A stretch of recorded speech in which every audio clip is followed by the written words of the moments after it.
Convicciones. Breves miradas a la verdad.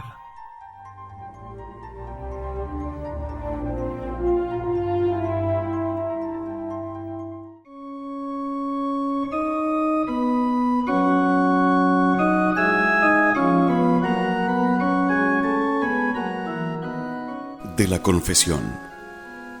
Vengamos ya a la confesión de los pecados. La confesión, si ha de ser buena, tiene que ser íntegra, humilde y sincera. Integridad de la confesión. A quien ha ofendido a Dios gravemente, no le queda más remedio, si quiere escapar de la condenación eterna, que confesar su pecado.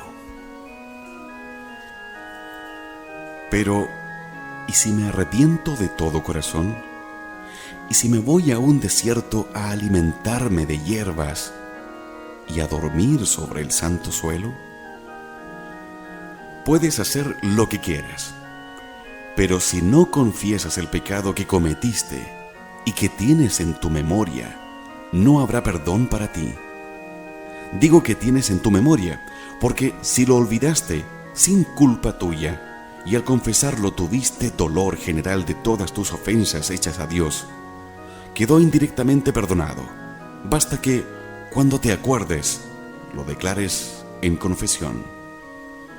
Pero si lo callaste voluntariamente, sigues con la obligación de confesar ese pecado y de confesar de nuevo todos los demás que confesaste, pues tu confesión fue nula y sacrílega. Santa Teresa recomendaba a los predicadores: predicad, predicad, sacerdotes, contra las malas confesiones, pues por malas confesiones se condenan la mayor parte de los cristianos. Cierto día, un discípulo de Sócrates entró en casa de una mala mujer. Al salir ya a la calle, como advirtiese que pasaba su maestro, quedóse dentro para no ser visto. Pero Sócrates, que de todo se había dado cuenta, asomóse al portal y le dijo: la vergüenza debieras tenerla para entrar en este lugar, no para salir de él. Lo mismo digo yo a quienes cometen el pecado y luego no se atreven a confesarlo. Hijo mío, lo vergonzoso es el pecar, no el salir del pecado confesándolo. Dice el Espíritu Santo: hay una confusión que es fruto del pecado y una confusión que trae consigo gloria y gracia.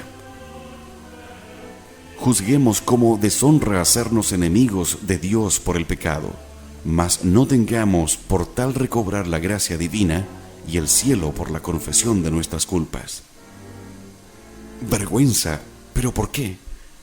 ¿Fue por ventura un baldón para María Magdalena, María Egipcíaca, Margarita de Cortona y tantas otras santas penitentes, la confesión que de sus culpas hicieron?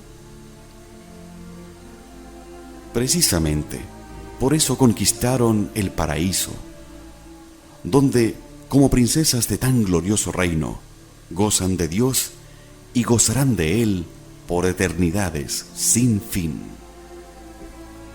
San Agustín, después de su conversión, no solo confesó su mala vida, sino que la consignó en un libro, para que el mundo conociera todos sus extravíos. Cuenta San Antonio que un prelado vio en cierta ocasión al demonio al lado de una mujer que esperaba turno para confesarse. Preguntóle a aquel qué hacía, y el demonio respondió: cumplir el precepto de la restitución. Cuando incité a esta mujer a pecar, le robé la vergüenza para que pecara. Ahora se la estoy restituyendo para que calle su pecado. Sí, este es el ardir de que se sirve el demonio. Como escribe San Crisóstomo, puso Dios vergüenza en el pecado y confianza en la confesión. El demonio invierte las cosas, poniendo en el pecado confianza y en la confesión rubor.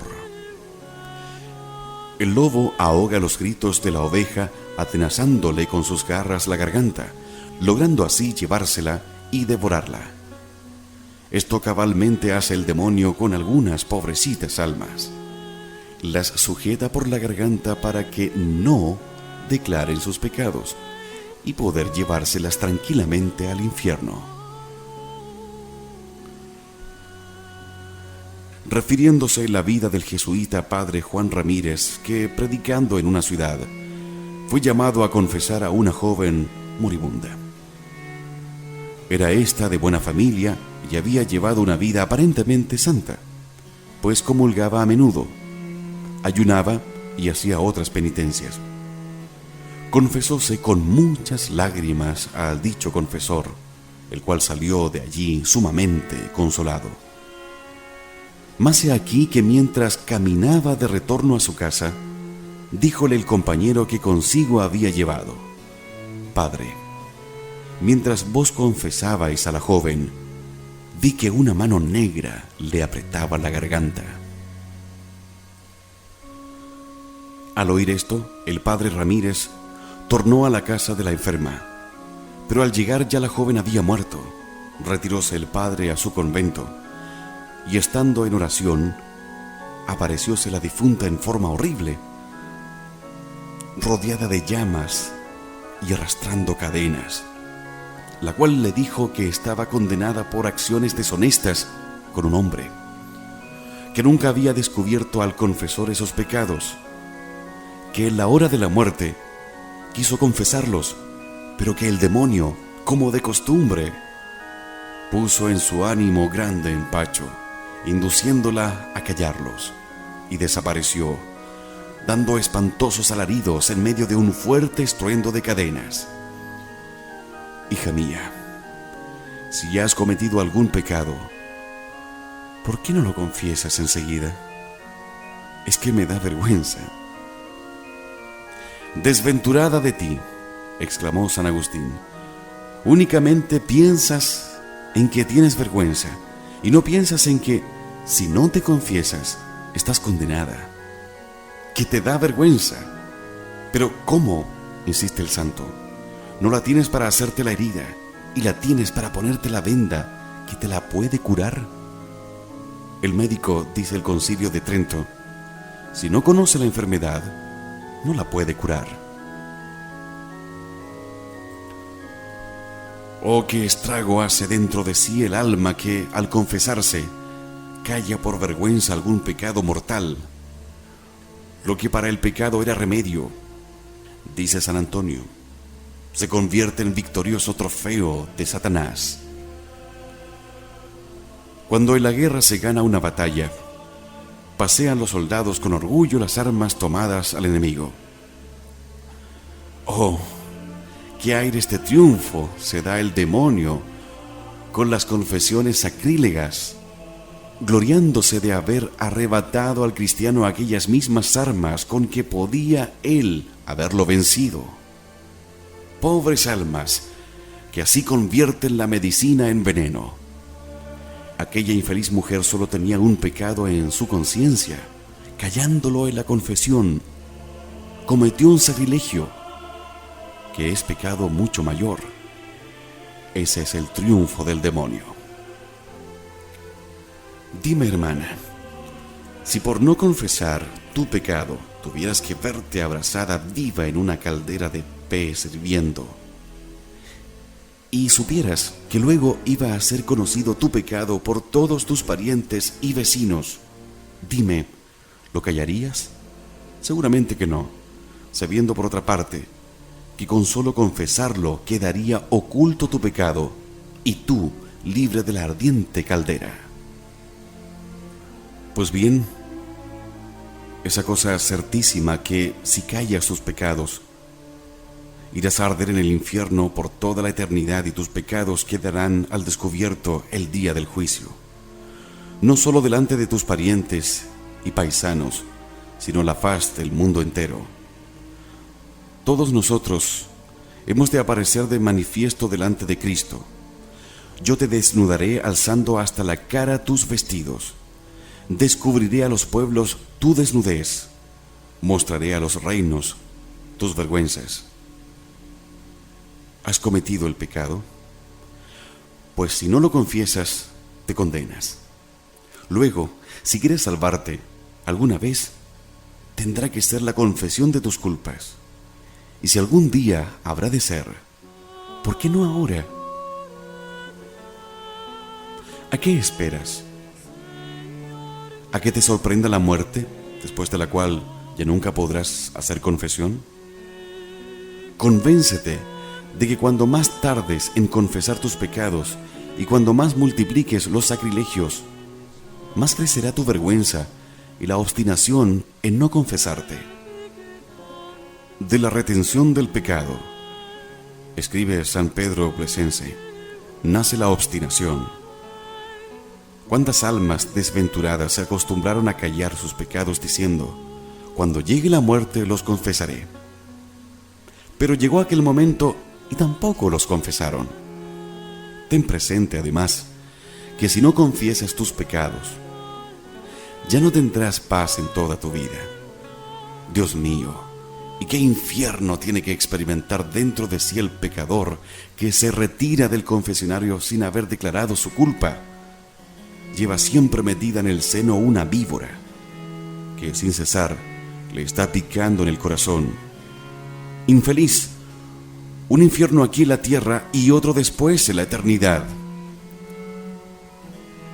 Hermanos, si por desgracia alguno de vosotros se halla en el triste caso de haber callado pecados por vergüenza, tenga buen ánimo y confiéselos cuanto antes. Dígale al confesor, Padre, me da vergüenza decir un pecado que tengo. O más sencillamente, tengo ciertos escrúpulos acerca de la vida pasada. Esto solo bastará para que el confesor tome por su cuenta el sacarle del corazón la espina que lo mata y dejar totalmente tranquila su conciencia. ¡Qué alegría tendrás después de haber arrojado del corazón aquella víbora! Pero además, ¿es que por ventura tienes que confesar tu pecado a muchas personas? No. Con que se lo digas a una sola, al confesor, y se lo digas una sola vez, está todo remediado. Y para que el demonio no te engañe, has de saber que únicamente es obligado a declarar los pecados mortales. Por consiguiente, si no fue mortal tu pecado, y si al cometerlo no lo tenías por tal, no estás obligado a confesarlo. Por ejemplo, una persona hizo en los días de su niñez cosas deshonestas. Se lo tenía entonces por pecado si le pasaba por el pensamiento que pudiera hacerlo. No está obligado a confesarlo, pero sí, por el contrario, cuando hizo esas cosas, sentía en la conciencia el remordimiento de pecado mortal. No le queda entonces más remedio que confesarlo o condenarse. Pero, ¿y si el confesor descubre a otras personas mi pecado? ¿Descubrir? ¿Qué dices? Has de saber que si el confesor hubiera de ser quemado vivo por no manifestar un solo pecado venial oído en confesión, estaría obligado a dejarse quemar antes que decirlo. El confesor no puede hablar de lo que oyó en confesión, ni siquiera con él mismo penitente. Temo que el confesor me riña al oír mis faltas. ¿Qué te va a reñir? Todo eso son falsos temores que te mete en la cabeza el demonio. El confesor se sienta en el confesionario no para escuchar éxtasis y revelaciones, sino para oír los pecados de quien se arrodilla a sus pies.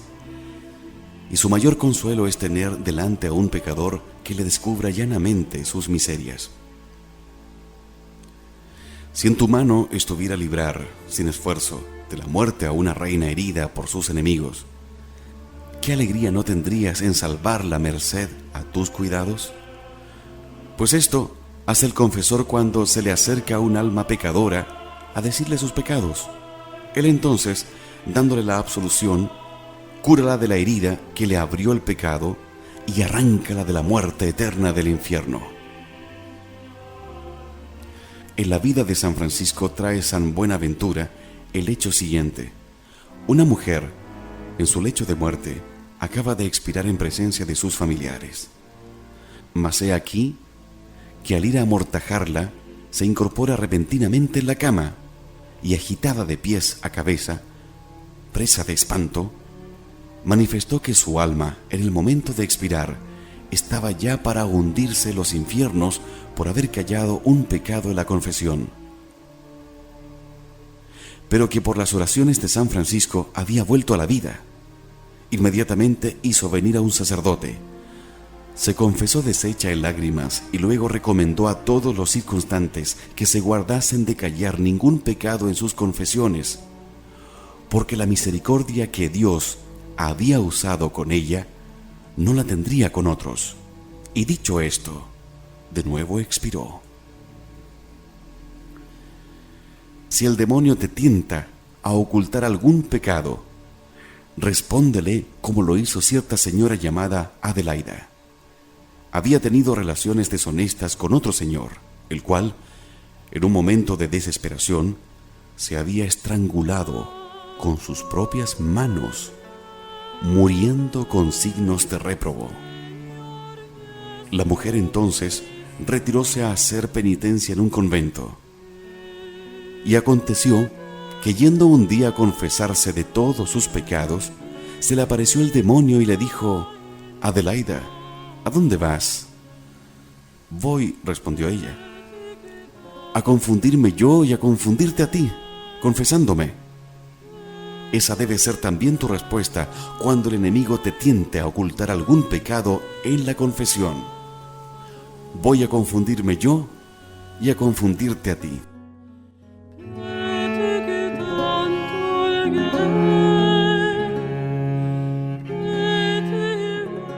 La confesión debe ser humilde. Cuando el penitente se dirige al confesionario, imagínese ser un reo condenado a muerte, cargado de tantas cadenas cuantos son los pecados que lleva sobre su conciencia, y que se presenta al confesor, que como lugarteniente de Dios es el único capaz de romperle esas ataduras y librarlo de la muerte eterna. Por consiguiente, debe hablar al confesor con mucha humildad. Hay quienes van a discutir con el confesor y hablan con altanería. ¿Qué provecho van estos a sacar de sus confesiones? Tratad, pues, al confesor con sumo respeto. Habladle siempre con humildad y obedeced humildemente todos sus mandatos. Si os reprende, callad y recibid sumisos sus amonestaciones. Aceptad con humildad los remedios que os indica para la enmienda, y nunca os indignéis contra él tratándose de indiscreto o poco caritativo. ¿Qué diríais de un enfermo que mientras el cirujano le extirpa el tumor canceroso, lo tratase de cruel y de hombre de malos sentimientos? Diríais que estaba loco. Pero es que me hace ver las estrellas. Sí, pero ese dolor precisamente es el que te sana, de lo contrario, morirías. Si el confesor se negara a absolverte en tanto no hayas devuelto lo que robaste, obedece y no pretendas ser absuelto a la fuerza. ¿Ignoras por ventura que una vez recibida la absolución, nadie restituye? Si el confesor te dice que vuelvas dentro de 8 o 15 días por la absolución, y que entre tanto alejes de ti la ocasión, te encomiendes a Dios, te hagas fuerte contra las recaídas y emplees los medios que te indica, obedece, y así te verás libre de tus vicios. ¿No ves por la experiencia de tu pecado que siempre que te absolvieron sin dilación, volviste los pocos días a las andadas? Pero, ¿y si entre tanto me sorprende la muerte? ¿No te envió Dios la muerte durante tanto tiempo como estuviste en pecado, sin pensar lo más mínimo en corregirte, y ahora que tratas de enmendarte, es cuando temes que te la puede enviar? Pero lo cierto es que entre tanto me puedo morir. Sí, sí que puedes morir. Haz por consiguiente a cada paso actos de contrición, que ya te he dicho anteriormente que a quien tiene intención de confesarse y hace un acto de contrición, Dios lo perdona. ¿De qué sirve recibir inmediatamente la absolución siempre que te confiesas, si no remedias tu pecado? Todas esas absoluciones serán nuevo combustible para el fuego eterno. Oye el siguiente ejemplo. Cierto señor, habituado en el vicio, había escogido un confesor que siempre lo absolvía, y él, claro está, tornaba siempre a recaer. Murió el dicho caballero, fue visto cabalgar por el infierno a espaldas de otro condenado. Preguntado quién era aquel que lo llevaba a cuestas, respondió: es mi confesor, quien por absolverme en todas mis confesiones me ha conducido al infierno. Yo me he condenado, pero se ha condenado también él, que me trajo aquí. Por eso, hermano mío, no tomes a mal si el confesor te difiere la absolución para ver cómo te portas entre tanto. Si a pesar de confesarte, vuelves a caer siempre en la misma culpa, no puede el confesor absolverte si no llevas algún signo extraordinario y manifiesto de tu buena disposición. Y si te absuelve, os condenáis los dos, tú y el confesor. Obedece, pues, si te difiere la absolución, y haz todo lo que él te indique, que luego, cuando hayas cumplido sus indicaciones, te absolverá sin duda alguna, y conseguirás así verte libre del pecado.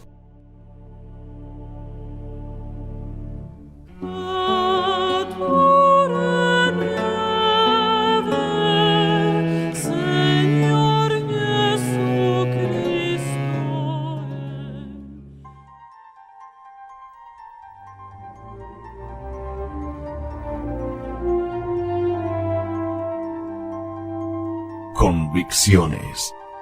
Breves miradas a la verdad.